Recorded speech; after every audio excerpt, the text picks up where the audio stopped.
तकब्बुर करने वालों के बारे में आता है। बचपन से एक हदीस आपने भी सुनी है, मैंने भी सुनी है। हदीस पाक का मजमून है कि जिसके दिल में राई के दाने के बराबर तकब्बुर होगा वो जन्नत में नहीं जाएगा। राई का दाना कितना होता है? इतना सा दाना होता है, जैसे सौंफ नहीं होती, इतना। मुझे बताओ, इतने दाने के मुताबिक तकब्बुर होगा वो जन्नत में नहीं जाएगा। जिसका पूरा दिल ही तकब्बुर से भरा होगा उसका क्या हाल होगा? शैतान ने एक ही बार तकब्बुर किया ना, कहा मैं इससे बेहतर हूं, अना खैरुम मिन।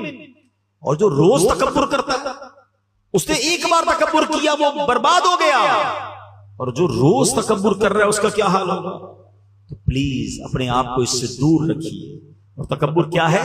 किसी को अपने से कमतर समझना। अच्छा, बाज़ औक़ात जब भी तकब्बुर की बात होती है ना, तो ज़हन में बात ये आती है तकब्बुर तो पैसे वाले करते हैं, हम तो गरीब लोग हैं। नहीं, ये भी शैतान का वार है, हमें इल्म नहीं सीखने देता। तकब्बुर यकीनन मालदार लोग भी करते हैं, मगर उलमा ने तकब्बुर के 8 असबाब लिखे हैं। हाँ, उसमें सबसे पहला सबब पता है क्या है? वो है इल्म। हाँ, इल्म भी तकब्बुर लाता है। क्यों? जब बंदा आलिम बन जाए या बहुत सारी नॉलेज आ जाए, वो दूसरों को हकीर समझने लगता है। मेरे पास तो इतना कुछ है, इसको तो आता ही कुछ नहीं है। तो यही तो तकब्बुर है ना कि इसको कुछ नहीं आता, मुझे सब आता है। रिवायतों में आता है मन क़ाला अना आलिमुन फहुवा जाहिलुन, जो अपने आप को कहे कि मैं आलिम हूं, फरमाया वो जाहिल है। इल्म सीखना है मगर तकब्बुर नहीं आना चाहिए। दूसरा रीजन उलमा ने लिखा इबादत।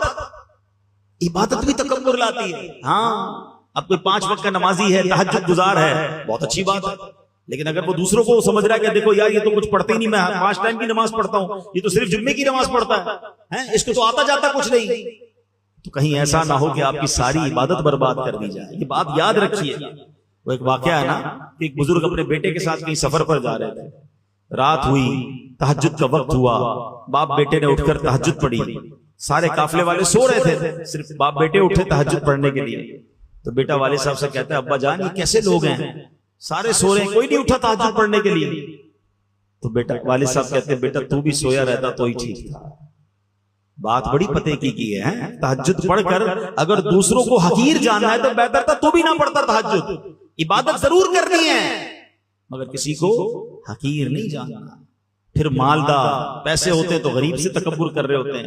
खूबसूरती भी तकब्बुर लाती है। बंदा कहता है मैं खूबसूरत, इसका रंग सांवला। ताकत तकब्बुर लाती है, मेरी बॉडी इतनी मजबूत, मेरी इतनी ताकत, ये बेचारा कमजोर, ये मेरे सामने क्या करेगा। इक्तदार तकब्बुर लाता है, किसी को सीट मिल जाए वो समझता है बाकी की हैसियत ही कोई नहीं, मसल के रख दूंगा। ये इक्तदार पर, दौलत पर, खूबसूरती पर, ताकत पर तकब्बुर करने वालों कभी इतराना नहीं।